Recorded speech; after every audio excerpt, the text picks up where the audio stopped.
As we come on the air, breaking news that'll affect whether you should still be wearing your mask outside or not, with President Biden expected to announce new CDC guidance on that as early as tomorrow, according to a source familiar with those discussions. And the guidance may look a little different depending whether you're fully vaccinated or not, with plenty of people still not. The volume of vaccinations now starting to dip to the lowest since the end of March, with the CDC also concerned about people skipping their second dose. As for the one-dose vaccines, those Johnson & Johnson shots are going back into arms this morning, even as the company takes a new shot to its reputation.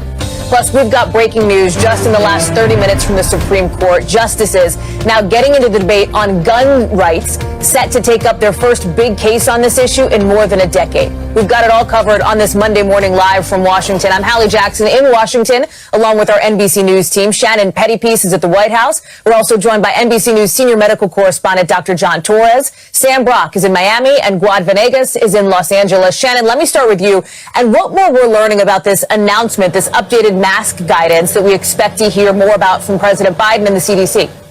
Well, a person familiar with the process tells NBC News that we should expect to hear from President Biden tomorrow with updated guidance on wearing masks outdoors. Now, they said this is all still fluid. There is no finalized version of these guidance that they can share with us at this point, but that's what we can anticipate. And we do know, we heard from Dr. Anthony Fauci just yesterday saying that the CDC is looking at new guidance about what vaccinated people can do, as well as this issue of wearing masks outside, and we should get an update from that in just a few coming days. Now, I'll add, Hallie, the CDC guidance on masks outdoors has never been really firm, unless you are going to be within 6 feet of someone, like at a rally or a protest. But the CDC and public health officials have all along said that the risk of transmission outdoors is low, and they have encouraged people to do things outside when mask wearing isn't feasible, like strenuous exercise or eating, for example. But all of this, I think, is important and significant because it comes at President Biden's 100-day mark as we're approaching that. And the president has repeatedly asked people to wear masks for their first 100 days. So changing the guidance around the edges in this could be a sign to people the country is moving in the right direction. So, Dr. Torres, if this is an announcement that vaccinated people are able to drop the masks mostly outdoors, more clear guidance on that, does that seem reasonable to you? Do you think there is some nuance there that might be missed? What's your sense? And Hallie, I think what they're doing here is working with a few nuances and making sure that the message gets out to everybody and continues to get out. So the optics here are going to be huge. They want to make sure that people aren't dropping masks and other people saying, okay, I can drop a mask too, even if I'm not vaccinated, because everybody else around me doesn't have masks. And what we know, the science is showing that being outdoors, being socially distanced from other people, we might not need those masks. And I think that's probably the way they're going to move on this. But at the same time, they're going to say you have to be careful. If you're around other people, if you're in gatherings where there are crowds, you need to make sure you keep that mask on, even if you're vaccinated, both to protect you and others, but also, again, to give out that optics. One thing they've been very good about is using the science like they talked about using all along. Cleaning, for example, and disinfecting. If you remember a year ago, we were wiping everything down. Well, the CDC changed their guidelines and said, we just need to clean now. We don't necessarily need to disinfect. And so they're using that science appropriately, and I think we're going to see more of that tomorrow, Hallie. And Dr. Torres, when you talk about crowds, things like if you go to a baseball game, for example, you should still have your mask on. Does that seem like it would be scientifically sound to you?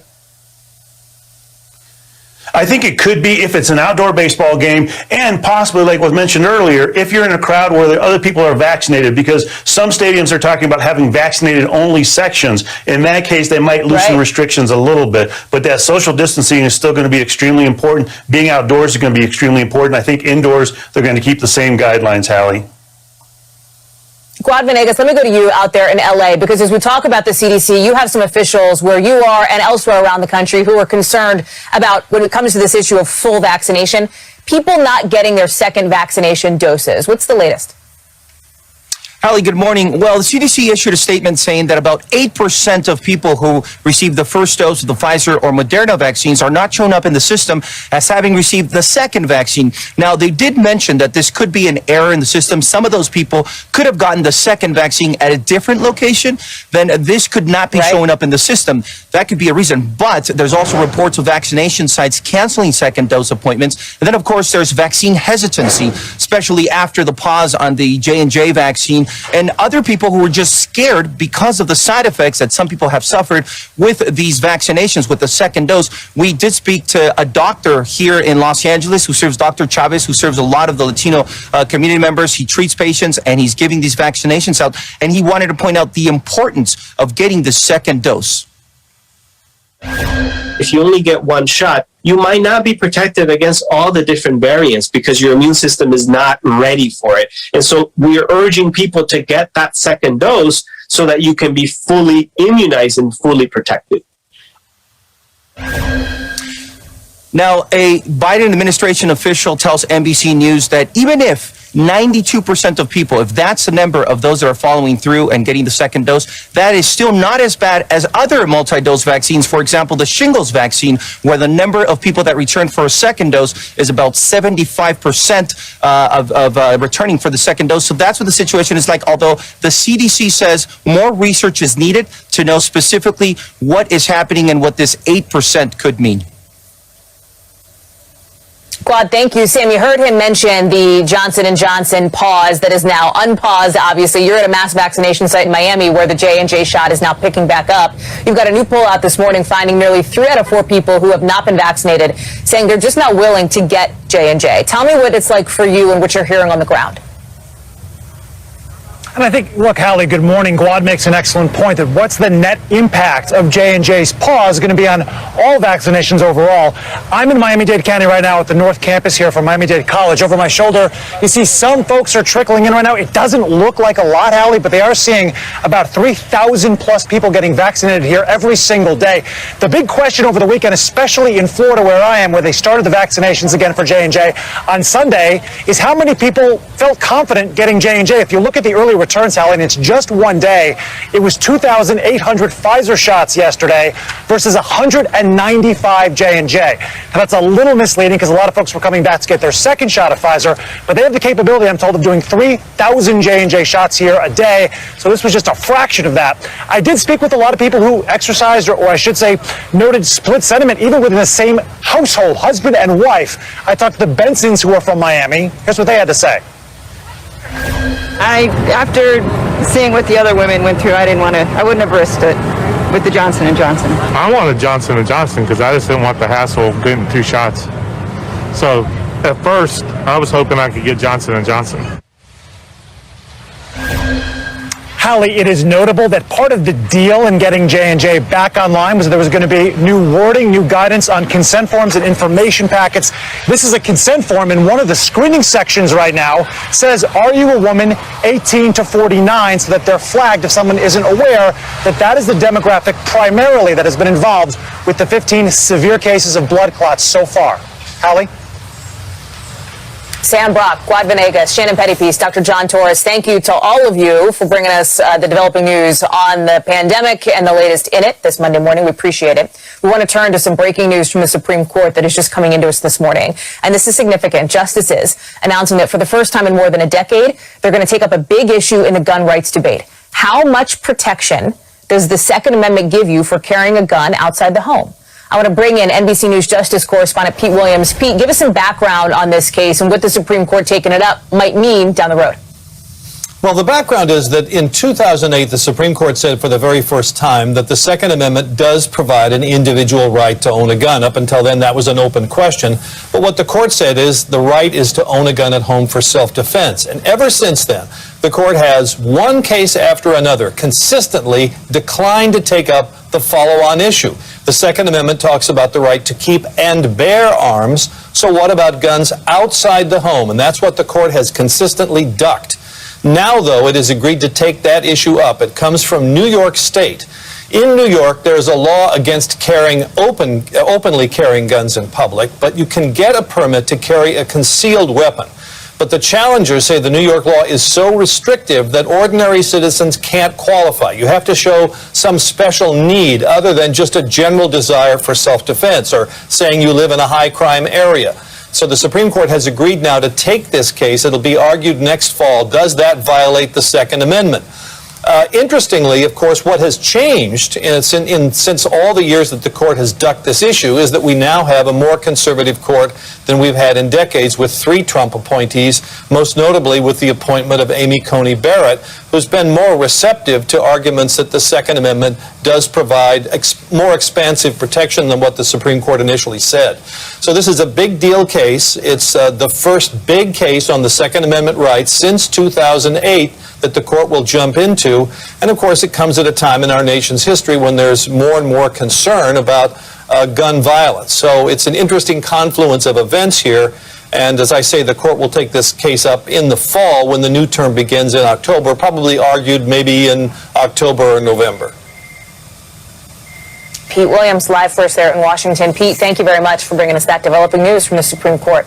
A lot more coming up on this show, including with the Democrat from Illinois and a member of the subcommittee on the coronavirus crisis. Congressman, good morning. Thank you for being back on the show. Good morning, Hallie. Thank you. So talk to us about this push. What's behind it to have the U.S. send these stockpiles of the AstraZeneca vaccine over to India? Well, Hallie, we have tens of millions of doses of AstraZeneca vaccine that we are not going to use as part of our vaccination effort here in the United States. And on the other hand, a fire is raging on the COVID front in India, Argentina, Brazil, and other places. We cannot allow these vaccine doses to go unused. We should send them abroad where they can be used and they can save lives right now. Have you had any conversations with the administration about this so far? We've reached out. We're waiting to hear from them, Hallie. But you know, this is not only the right thing to do. It's not only the compassionate thing to do, and it expresses our sense of humanity. It's in our best interest, Hallie. In India alone, there are 730 variants of COVID that are floating around in the population. It only takes one of those variants to overpower our vaccines that we're using here. And so we need to douse out the COVID fires that are raging there and elsewhere to save ourselves. And this is the right thing to do, too. We're actually going to be talking with a doctor from India a little bit later on in the show because some of the stories that you're hearing from there are just devastating. You know, the Biden administration is sending over, it announced, vaccine components, medical supplies to India. Is that a good enough start to you, or it sounds like you're saying that's simply not enough at this point, in your view?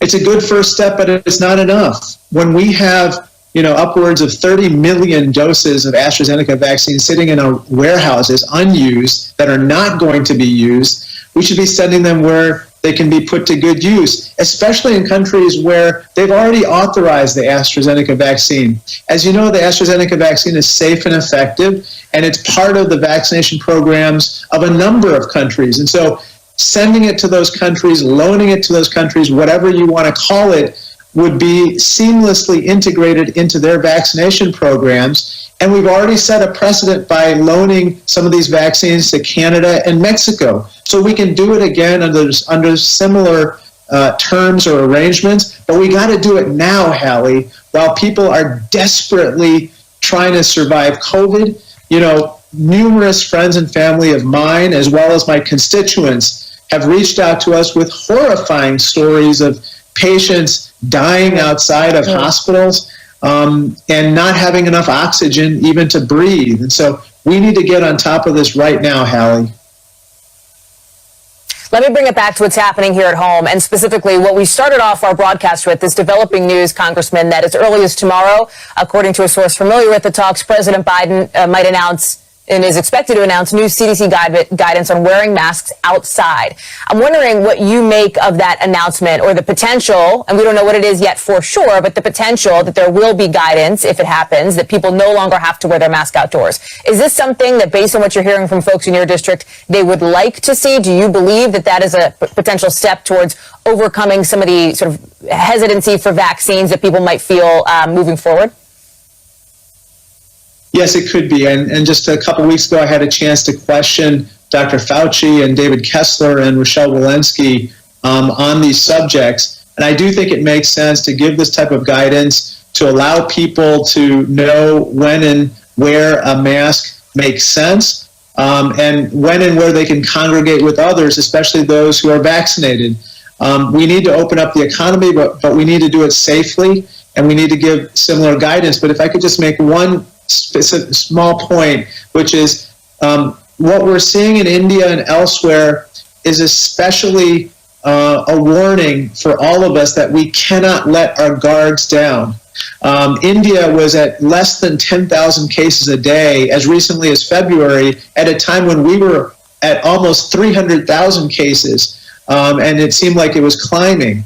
And so we need to remember, we need to all get vaccinated immediately, and we need to make sure that we wear masks and take other precautions as well. Illinois Congressman Raja Krishnamurthy, thank you so much for being with us again this morning. We appreciate your time. And as I mentioned, we're going to have a doctor live from the ground who is fighting COVID in New Delhi coming up later in the show. Congressman, thanks.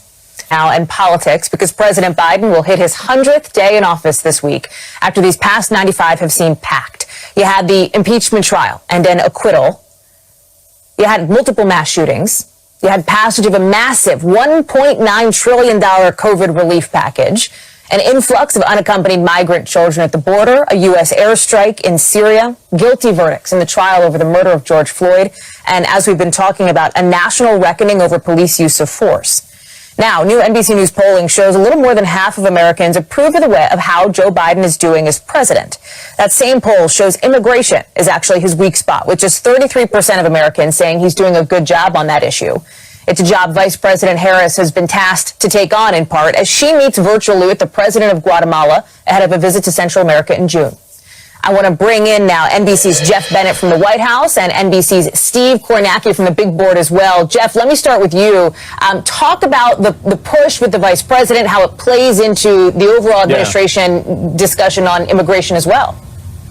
And Hallie, Vice President Harris is leading the diplomatic effort among the U.S. and those Northern Triangle countries to address the so-called push factors, the reasons why so many people are fleeing countries like El Salvador, Honduras, Guatemala. And so today she does have that, as you mentioned, that virtual meeting with Guatemala's president, and the White House says they're going to talk about finding ways to meet the needs of the Guatemalan people and then deepening the cooperation as it relates to this migration effort.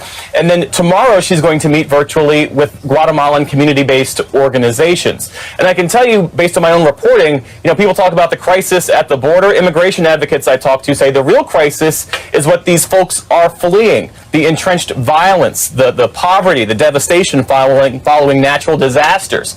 But the issue here, one dynamic to watch, is that any sort of diplomatic effort takes time. If the U.S., if the Biden administration is going to rebuild the asylum system that was dismantled under President Trump, that takes time. If this country sends more money and more resources to Guatemala, that takes time. The thing that these migrants don't have is time, especially as we enter the summer and people are making decisions about if they are going to present themselves at the border, when to do it. Because as you get into the summer, it becomes more fraught and more dangerous. So there is this potential that this uptick in migrant crossings at the southern border could potentially get higher as the administration tries to wrap its arms around it, especially this issue of unaccompanied children showing up at the border, Hallie.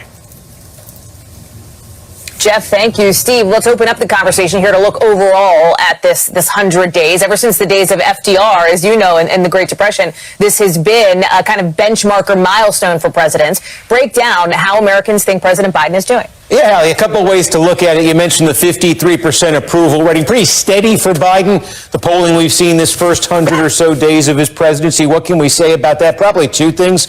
One, if you want to compare Biden to his most immediate predecessor, Donald Trump, this is better than Trump ever did. 4 years as president, Donald Trump could not crack a 50% job approval rating. Biden has been above 50%, a tick, I'd say, above 50% so far as president. This is also a cut below probably where most of Biden's other modern predecessors, his non-Trump modern predecessors, were at this point. So sort of somewhere in between those two. Now, we also asked this question here. That was the job approval. This is the positive negative. Do you personally have a positive or negative view of Joe Biden? You can see what the public kind of makes of him as a person, as a leader, 50%, 36%. Compare that to some others that were tested here. Biden's party, the Democratic Party, slightly upside down here, 39-41, positive, negative. The Republican Party, more significantly upside down, 32-46. And then you've got the former President Donald Trump. Look at that, 32% positive, 55% negative. Again, you don't necessarily hear and see from Trump as much as you had before, but certainly he still looms over our politics, and you can see that what the public is making of him on that positive negative score right now. That might be shaping things a little bit in terms of politics. There's also this. We asked folks, how would you characterize the start Biden has gotten off to as president? 44% say they would call it a great or good start to his presidency. 55% say they would call it a fair or poor start. Compare this, because we've asked this same question for a while now. Compare this to the same question at the same point of Donald Trump's presidency. 35% said great or good for a Trump start, 44 for Biden. Go back even further to Obama, and there you go. Obama had a 54% great or good start rating. So again, Biden in between where Trump was, where Obama was before him. And you mentioned this again, Biden's best scores, performance as president, coronavirus. Nearly a 70% approval on his handling of the coronavirus. And as you said, his worst scores right now, by far, border security and immigration, nearly 60% disapprove of how he's been handling that. Steve Kornacki, great breakdown, Steve. Great to see you at the big board. Thank you much for that. And as we've been talking about, even with nearly 100 days of President Biden in office, you've got one battleground state still holding a recount of the 2020 election results right now. Wait to hear the details about this. We're talking with the Secretary of State there about the precedent this is setting in this very strange story. Next. So we are taking you now live in Arizona to outside the Veterans Memorial Coliseum in Phoenix. We are outside the building, not inside, because we're actually not allowed inside with our own reporters and cameras. That's because inside is where an audit is being done of the 2020 election results from the state's biggest county. Yes, Republicans in Arizona are still looking to potentially prove that the state's election was fraudulent. Spoiler, it was not. 3 reviews, 3 recounts already have proved that. Even still, Arizona's Republican-led state Senate used its subpoena power to get a hold of Maricopa County's 2.1 million ballots. They've now handed those ballots over to the company they hired to do the audit, a company called Cyber Ninjas. It calls itself an industry leader, but it has no election experience. It's never done an audit like this, and it's run by somebody who himself has spread election conspiracy theories on Twitter, including one that former President Trump actually won the state of Arizona by 200,000 votes this past fall. That did not happen. State Republicans did name one outlet to be the nonpartisan observer to keep an eye on what's happening inside the audit. One American News Network, the pro-Trump cable channel, which has exclusive rights to live stream the audit. Any other journalist would have to be required to sign up to work a 6-hour shift as an official audit observer, not allowed to record anything or take notes. President Trump is cheering on this thing from the sidelines in a statement praising the, quote, brave American patriots behind the effort and predicting the results will be startling. I'm joined now by Arizona's Secretary of State, a Democrat, Katie Hobbs. Secretary Hobbs, good morning. Thank you for being with us. Hi, thanks for having me. There's been a lot of legal back and forth over the weekend. You had state Democrats trying to stop this from happening. They didn't post this $1 million bond to cover the potential cost of a delay. So bottom line is that your understanding this audit is going to be continuing today? Well, Hallie, let's not call this an audit, because clearly what it is something that they're making up as they go along. And as you pointed out, this firm has no auditing experience of this kind, and they are not an election firm. So what they're doing is really just looking for what they've predetermined are things that would change the outcome of the election, and as you've also pointed out, that is absolutely not going to happen. So yeah, this count is whatever this is continuing to happen as we speak, and there's still ongoing legal case about trying to stop it. So what options do you have? You serve as basically the chief election officer in the state of Arizona. I know that you've asked the attorney general, who I believe is a Republican, to basically investigate potential violations. He said no. What is the next move from your office here? Well, we filed an amicus brief in the Democratic Party's lawsuit, and really our concerns are numerous. I think the lack of concern is the list of things we're not concerned about is much shorter than the list of things we're concerned about in this exercise. So we have concerns about the security, concerns about the lack of knowledge and experience of this firm, concerns about voter intimidation and some of the activities that they've outlined that they're going to be participating in. So we are right now involved in this legal fight in terms of the amicus brief that we filed over the weekend. You mentioned security concerns. There are these, 2 million ballots now, 2+ million ballots that are in the hands of the folks who are conducting what you describe as a, so-called count, if you will.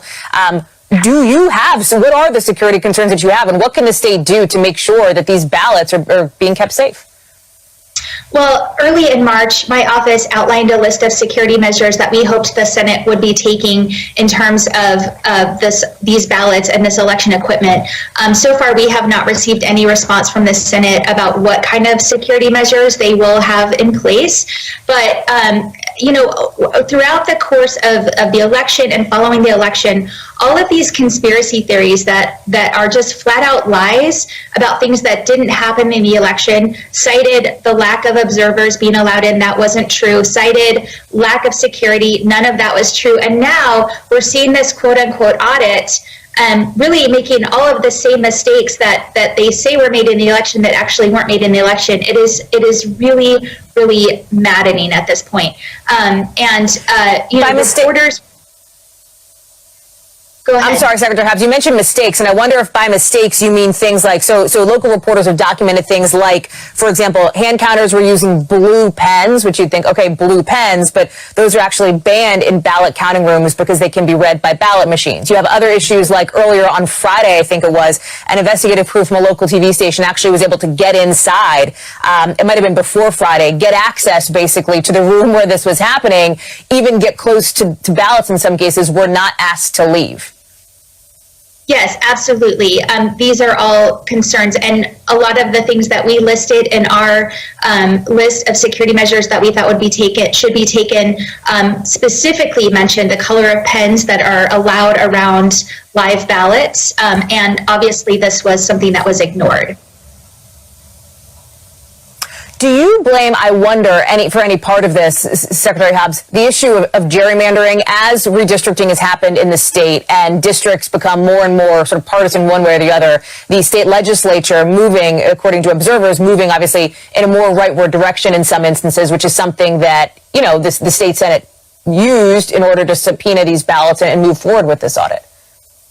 Well, Arizona has an independent redistricting commission, so I don't know how much gerrymandering figures into this, but I do know that in both chambers of the legislature right now, Republicans have the narrowest margin that they've had in our state in decades, and we're seeing this kind of really drastic overreach in many regards. Certainly, this is no exception to that.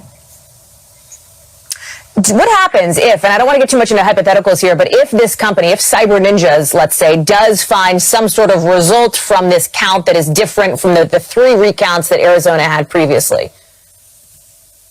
Well, I mean, the thing is that I don't know how we can take anything that comes out of this so-called audit seriously. The firm has already really disqualified themselves, not just in my eyes, but by a lot of independent observers who have cited Doug Logan's clear bias and public statements that he's already made about the outcome of the election, and the fact that they're making this up as they go along and not following any type of written procedures, and not they're trying to close everything off from the public and not let people see the process as it takes place. And so there really is nothing out of this that comes out of this that we can really see as valid.